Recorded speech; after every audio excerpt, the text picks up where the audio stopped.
ईद आ गया तो तब उस समय भगवान कृष्ण बालक के रूप में आए और वो स्वप्नों में आ रहे हैं। ये माधवेंद्रपुरी को स्वप्न दिखाई देते हैं। तो उसको हाथ पकड़ के ले गया माधवेंद्रपुरी के, हे माधवेंद्रपुरी, मैं इतने दिन से आपकी प्रतीक्षा कर रहा हूं, आप कब आओगे? मैं आपकी रास्ता देख रहा हूं। देखिए भक्त वत्सल भगवान ये भक्तों के साथ लीला करते, दूसरा किसी के साथ नहीं। भगवान ये असुर को मारते हैं या भक्तों के साथ लीला करते हैं, यही तो भगवान की काम है ना। भगवान आते हैं इसीलिए भक्तों को आनंद प्रदान करने के लिए और असुर को विनाश करने के लिए भगवान आते हैं। तो भक्तों के साथ भक्त बल तो भगवान उनके साथ फिर क्या हाथ पकड़ के ले गया। वो बालक माधवेंद्रपुरी स्वप्न दिख रहे, ये बालक आए हैं और हाथ पकड़ के मुझे ले जा रहा है एक जंगल की ओर। तो बालक कहते हैं कि हे माधवेंद्रपुरी, इतने दिन से मैं आपकी प्रतीक्षा कर रहा हूँ, कब आप आओगे और मुझे उस जंगल से उद्धार करोगे? तो माधवेंद्रपुरी को हाथ पकड़ के ले गया जंगल की वहाँ।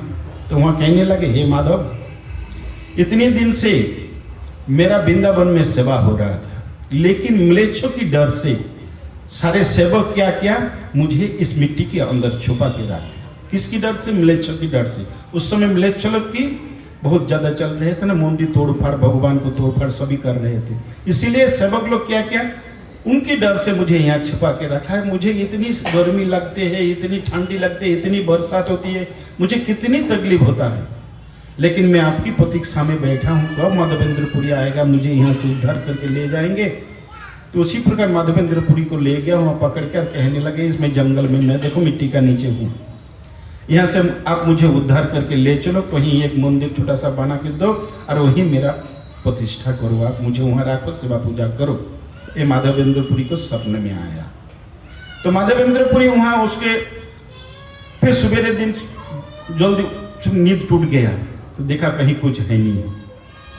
तो फिर क्या हुआ, माधवेंद्रपुरी जल्दी नहा धो के सवेरे फिर गांव वाले जितने सारे मुखिया थे सबको बुलाया, बोला मैं रात को एक स्वप्न दिखाया, इस जंगल में भगवान है, गोपाल है, उनको उद्धार करना है, चलो मुझे कल स्वप्न में दिखाई दिया था। ले गया जहां उनको भगवान पकड़ के ले गया था, हाथ पकड़ के ले गया था। तो उसी प्रकार वहां से सवेरे जाके सब वहां मिट्टी उट्टी झाड़ी आड़ी काट के साफ सफाई करने के बाद माधवेंद्रपुरी देखा है बहुत सुंदर विग्रह है।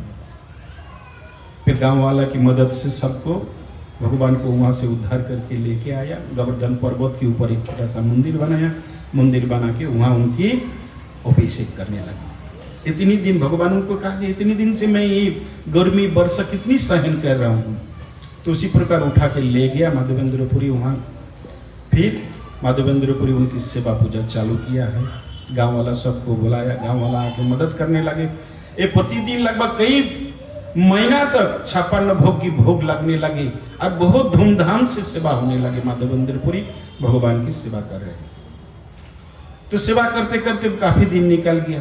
फिर माधवेंद्रपुरी की आगू तो धीरे धीरे बढ़ रहे हैं ना, वृद्ध हो रहे हैं, तो उससे नहीं हो रहा था इतनी ज्यादा। तो माधवेंद्रपुरी गौड़ोदय से 2 ब्राह्मण को बुलाया था, उनकी सेवा पूजा की बाहर सोते थे, जब आप लोग सेवा पूजा करो। लेकिन जितनी अड़स पड़स की सब गाँव थे, सारे गांव से बैल की गाड़ी भर भर के वहाँ 56 भोग आते थे और प्रतिदिन 56 भोग ला के और बहुत बड़े धूमधाम से वो गोपाल की सेवा होता था और प्रसाद होते थे। तो इसी प्रकार चलते रहा। अभिषेक हो रहा था, प्रतिदिन अभिषेक भी हो रहा था। लेकिन फिर क्या हुआ, फिर भगवान माधवेंद्रपुरी की स्वप्न में आए। कैसे स्वप्न में आए? जे हे माधवेंद्रपुरी, तुम इतनी सारे अभिषेक किया है, फिर भी मेरी जो शरीर की जो ताप है ना, ये अभी तक गया नहीं। मुझे बहुत कष्ट हो रहा, बहुत तकलीफ हो रहा। तुम एक काम करो, वो भी स्वप्न में ही आदेश दे रहा, स्वप्न में आदेश दे रहा माधवेंद्रपुरी को। माधवेंद्रपुरी तुम एक काम करो, तुम जाके जगन्नाथपुरी जाओ। जगन्नाथपुरी जाके मेरे लिए मलई चंदन और कर्पूर ले जाओ।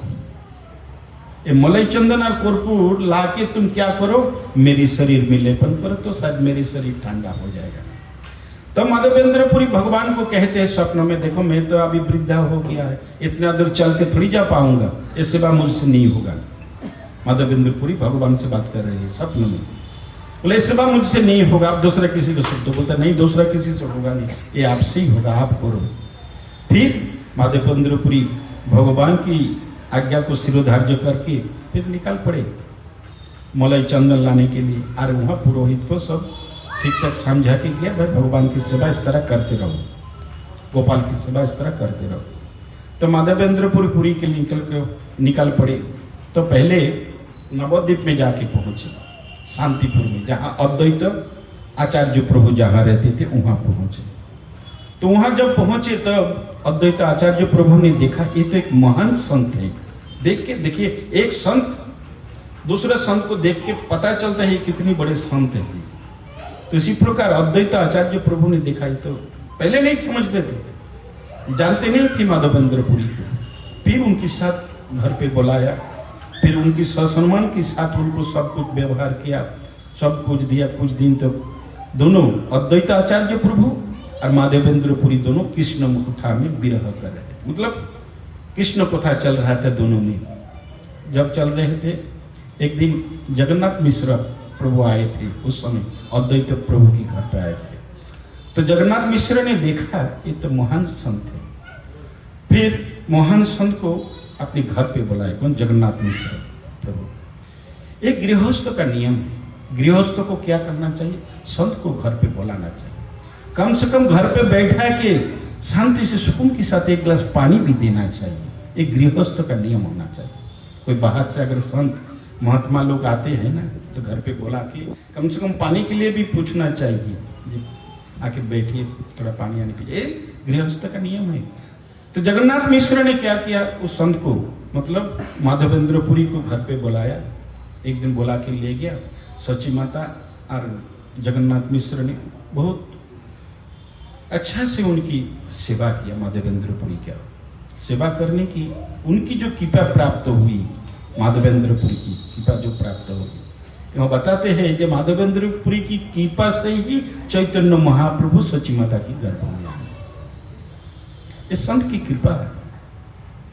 तो इसी प्रकार वहाँ विश्राम करके फिर एक दो दिन की बाद शांति अपने नवद्वीप छोड़ के चलने लगे जगन्नाथपुरी की ओर, जहाँ से उनको मलाई चंदन लाने का था। जाते जाते रेमुना पहुँचे। 2 बार हो गया ना, स्वप्न में आदेश उनकी 2 बार हो गया। फिर रेमुना पहुँचे। रेमुना गोपीनाथ की मंदिर है, बड़ी सुंदर विग्रह है। इतनी सुंदर विग्रह है रेमुना में, देखने से मतलब आँख ऐसे उन पे लग जाते हैं ना, आँख वहाँ से फिरते नहीं है। मैं बहुत बार वहाँ गया है रेमुना, क्योंकि मैं पहले वो बालेश्वर में कुछ मुझे ऐसे जाना पड़ता था, इसलिए रेमुना की मैं ब्राह्मण को 100 रुपया दे के चला जाते थे और कह कर जाते थे कि अब मेरे लिए प्रसाद रख देना, मैं आऊँगा तो प्रसाद लूँगा। तो इसी प्रकार मैं काफ़ी दिन वहाँ रेमुना में गया। तो रेमुना पहुँचे माधवेंद्रपुरी, फिर जाके गोपीनाथ मंदिर में जाके दर्शन किया। भगवान को दर्शन करने के बाद एकदम आंखों से आंसू निकल रहे थे। किसका? माधवेंद्रपुर की। इतनी देखने के बाद विभोर हो गया, इतनी सुंदर भगवान की रूप है, देखते रह गया। फिर ब्राह्मण से मुलाकात हुआ, ब्राह्मण से पूछा जे ब्राह्मण इनकी किस प्रकार कैसे कैसे भोग लगते। सबकी इच्छा होता है ना भगवान की यहाँ भोग कैसे लगते हैं, हम भी घर पे जाके ऐसी भगवान की भोग लगाएंगे। तो इसी प्रकार ब्राह्मण ने बोला देखिए ये तो 3-4 टाइम ऐसी भोग लगते हैं, लेकिन रात को ऐसे साधारण भोग नहीं लगते। रात को क्या लगते हैं न, द्वादश मतलब 12 मिट्टी की बर्तन में अमृत के लिए लगते हैं। ये अमृत के लिए, तो अमृत के लिए की नाम सुनते ही माधवेंद्रपुरी जग जो अमृत के लिए, अमृत शब्द के अर्थ के जिसको पीने के बाद, लेने के बाद जो आदमी अमर हो जाते हैं ना, उसको अमृत के लिए कहते हैं। तो ऐसी भोग लगती है क्या? तो उनकी मन में क्या इच्छा हुई, किसकी? माधवेंद्रपुरी की मन में इच्छा हुई थोड़ा सा मुझे चाखने का अगर मिल जाते थे। क्या होता है कि उसके साथ लेते थे, फिर मैं भगवान को गोपाल को जाके बना के गोपाल को भोग लगाते थे, लगाएंगे। इसी प्रकार उनकी मन में विचार आया। लेकिन बाद में उन्होंने सोचा जे देखो भगवान के अभी भोग नहीं लगा और मेरी मन में ऐसा विकार आया है, देखो उसको चाखने का विचार आ गया। ये गलत है, ये गलत है, ऐसे विचार नहीं आना चाहिए। माधवेंद्रपुरी बहुत ऐसी कर रहे हैं जो मुझे इतनी बड़ा गलती हो गया, ऐसी गलती कभी दोबारा ना हो तो अच्छा है। ये बहुत बड़ा गलती है। जिस प्रकार भक्ति सिद्धांत सरस्वती ठाकुर को हुआ था, मालूम है? भक्ति सिद्धांत सरस्वती ठाकुर की भक्ति विनोद ठाकुर ने एक बार आम लाया था भगवान को अर्पण करने के लिए, लेकिन क्या है, भक्ति सिद्धांत सरस्वती ठाकुर ने एक आम खा लिया था। लेकिन उनको पिता भक्ति विनोद ठाकुर ने कहा, देखो बेटा, ये तो मैंने भगवान के लिए लाया था, भगवान का भी ऑफरिंग नहीं हुआ, भगवान का भी भोग नहीं लगा, और तुम इसको खा लिया। उस दिन से भक्ति सिद्धांत सरस्वती ठाकुर प्रतिज्ञा किया था, आज के बाद हम आम नहीं खाएंगे कभी। वो आजीवन आम नहीं खाया था भक्ति सिद्धांत। उनकी शिष्य लोग बहुत उनको कहा था, जब ठीक है महाराज अभी खा लीजिए थोड़ा सा, बोले नहीं, मेरा बहुत बड़ा मुझसे गलती हुआ, भगवान को खा आने से पहले मैं खा लिया। उसी प्रकार माधवेंद्रपुरी भी मन की, फिर माधवेंद्रपुरी वहां से रोते रोते रोते निकाल पड़ी। रेमुना बाजार में जाके एक पेड़ के नीचे जाके बैठ गया। बैठने के बाद वहां हरिनाम कर रहे थे। हरिनाम करते करते भगवान तो अंतर्जामी है, मेरा भक्त है, नित्य पार्षद है, उनकी खाने का इच्छा हुआ, लेकिन मैं खिला भी नहीं पाया। भगवान भी ऐसा सोचते, मैं तो खिला भी नहीं पाया उसको, अभी कैसे खिलाऊं। भगवान बड़े नटखट है, बड़े होशियार भी है, बड़े चतुर भी है भगवान, एक एक लीला ऐसा करते हैं भगवान।